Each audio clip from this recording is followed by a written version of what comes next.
السلام علیکم ورحمۃ اللہ وبرکاتہ نحمدہ ونصلی علی رسولہ الکریم اما بعد فاعوذ باللہ من الشیطان الرجیم بسم اللہ الرحمن الرحیم۔ دشمن کے قدم آئیں گے اگر اس پاک وطن میں، ہم ان کو ملا دیں گے مٹی کے کفن میں، باطل کے لیے بن جائیں گے قہر الہی، ہم ملت اسلامیہ کی جانباز سپاہی۔ جناب صدر علی وقار گرلز کریکشن ٹریننگ فاؤنڈیشن کے اساتذہ کرام، میری ہم جماعت ہم ادارہ بہنوں، میری عزیزوں، آج جس موضوع پر مجھے لب کشائی کرنے کا موقع ملا ہے وہ ہے یوم دفاع پاکستان۔ جناب صدر علی وقار، ہم ہر سال 6 ستمبر کو یوم دفاع پاکستان مناتے ہیں اور اپنے شہیدوں، غازیوں اور مجاہدوں کی کوششوں کو سراہتے ہیں۔ نہ صرف ان کی کوششوں کو سراہتے ہیں بلکہ دشمن کو اس کی اوقات یاد دلاتے ہوئے اس کی شکست کی یاد دہانی بھی دلاتے ہیں۔ اس روز اس شام دشمن کا خیال تھا کہ شاید شام کے وقت جم خانے لاہور میں چائے پیئیں گے اور شرابوں کبابوں کی محفل سجائی جائے گی۔ اس روز دشمن کو اپنے فوجی ٹینکوں پر بہت یقین تھا، اس کو اپنے بیجا خیالوں پر، اپنی فوج پر بہت یقین تھا، لیکن اس روز ہم ہی تھے جو اپنے جسموں سے میزائل اور بم و بارود باندھ کر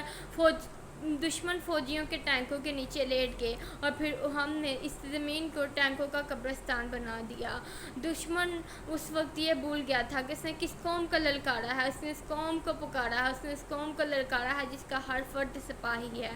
وہ بھول گیا تھا کہ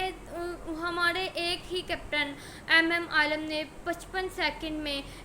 دشمن کے تمام تیانوں کو خاک میں ملا کر دشمن کے 14 تبک روشن کیے تھے۔ وہ بھول گیا تھا کہ ہم لوگ امن کے سپاہی ہیں، ہم لوگ امن کے سفیر ہیں، ہم لوگ پھولوں کی مہکار ہیں، ہم لوگ گیوروں کی جنکار ہیں اور ہم میجر عزیز بٹی ہیں، ہم میجر شاہد منہاس ہیں، ہم جذبہ حیدری سے سرشار لوگ ہیں۔ اس روز دشمن یہ بھول گیا تھا کہ وہ کس قوم کو للکار رہا ہے اور اسے اپنی فوج پر بہت غرور تھا اور ہمارے فوجیوں نے اس غرور کو خاک میں ملاتے ہوئے اپنے ملک کا نام روشن کیا۔ اس میں کوئی شک نہیں کہ ہم آپس میں تو ہم گلاب ہیں لیکن دشمن کے لیے ہمارا کردار فولاد ہے۔ دوسروں کے ساتھ اور اپنوں اور بیگانوں کے ساتھ حسن اخلاق کرنا تو ہماری اخلاقیات میں شامل ہے، لیکن اگر تم ہمارے کردار سے فائدہ اٹھاؤ گے تو ہم تم سب لوگوں کے لیے انسانیت پر ہم عذاب ہیں۔ میرے پیاری عزیزہ، ہمیں اس ملک کے لیے مل کر اور متحد ہو کر اس ملک کی ترقی کے لیے اور اس ملک کی حفاظت کے لیے کام کرنا ہے۔ کوئی شک نہیں کہ ہم لوگ محافظ ہیں، ہم لوگ دفاع چاہتے ہیں لیکن ہم لوگ حملہ آور نہیں ہیں اور تم اس بات کے خود گواہ ہو کہ ہم اخلاقیات کے محور ہیں۔ ہماری کامیابی اور ہماری روشن مزاجی کا ایک سب سے بڑا اور جدید مثال یہ بھی ہے کہ آج تک تاریخ نے ہمیں کبھی بھی دوسروں کے قلعے کے دروازے پر پہل کرتے ہوئے نہیں دیکھا اور نہ ہی ہمیں جنگ میں بیجا حد سے زیادہ بڑھتے ہوئے دیکھا ہے اور نہ ہی مفتوحہ علاقوں کو برباد کرتے ہوئے دیکھا ہے اور نہ ہی دشمن کے کمزور علاقوں کو اس طرح بے یار و مددگار چھوڑتے ہوئے دیکھا ہے، نہ ہی ہمیں کسی کی کے ساتھ ناانصافی کرتے ہوئے دیکھا ہے۔ ہم صرف ان نوجوان ڈانچوں کو شکست دیتے ہیں جو ہمارے خلاف حرکت کرتے ہیں، ورنہ بے حرکت عمارتوں کو آج تک ہمیں کسی نے گراتے ہوئے نہیں دیکھا۔ ہم تو صرف ان کے خلاف آواز بلند کرتے ہیں جو ہمارے خلاف جاتے ہیں، ہم تو صرف اپنے خلاف اٹھنے والے اسلحہ کو نشانہ بناتے ہیں، ورنہ زمین پر پڑے ہوئے اسلحے کو کبھی کسی نے ہمارے پاؤں تلے مسلتے ہوئے نہیں دیکھا۔ ہمارے جیلوں میں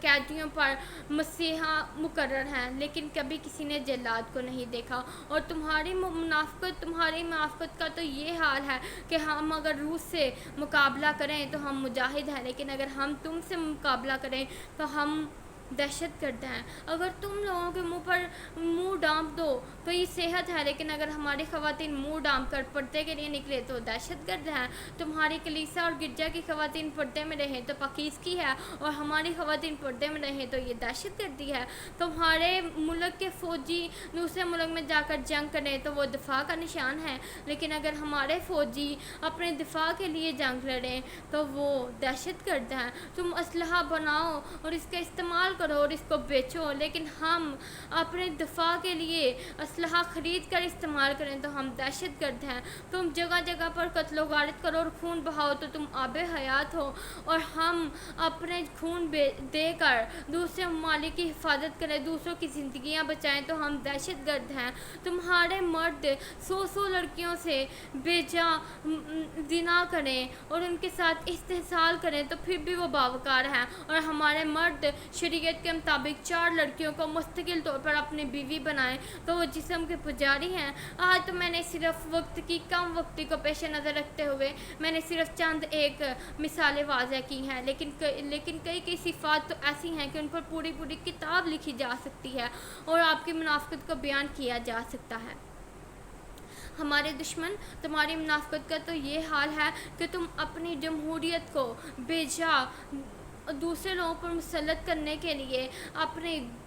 مظلوموں پر ظلم کرتے ہو. تم لوگ اپنی جمہوریت کو بے جا مسلط کرنے کے لیے کس طرح ڈاکہ زنی فوج کا استعمال کرتے ہو, ہم ہر ایک چیز سے باخبر ہیں, اور تم کس طرح اپنا دھندا چلاتے ہو ہم سب کچھ جانتے ہیں. میری پیاری عزیزہ, آخر پر میری یہ دعا ہے کہ میں آپ سب سے یہ کہنا چاہوں گی کہ میری پیاری عزیزہ, میری ماں, میری بہنوں, آج کے دور میں سوشل میڈیا کے اس جنگل کا شکار نہ ہوں, اس جنگل میں مت پھنسیں, کیونکہ آپ لوگوں کے پاس اللہ تعالیٰ کی کتاب ہے جو ہمارے پیارے نبی پر نازل ہوئی. آپ لوگوں کے پاس اس کی شریعت ہے, رب کی شریعت پر عمل کریں, محمد کی شریعت پر عمل کریں, اور اپنے ملک کی محافظہ بننے میں اپنا اہم کردار ادا کریں. میری دعا ہے کہ اللہ تعالیٰ ہمیں اس عبادت میں حصہ لینے کی توفیق عطا فرمائے. جس جہاد کی وجہ سے یہ لوگ ہمارے خلاف نفرت پھیلاتے ہیں, وہ جہاد تو قرآن پاک کی کئی سو آیتوں پر مشتمل ہماری گواہی اور عبادت ہے. اگر ہو جائے قبول تو نتیجہ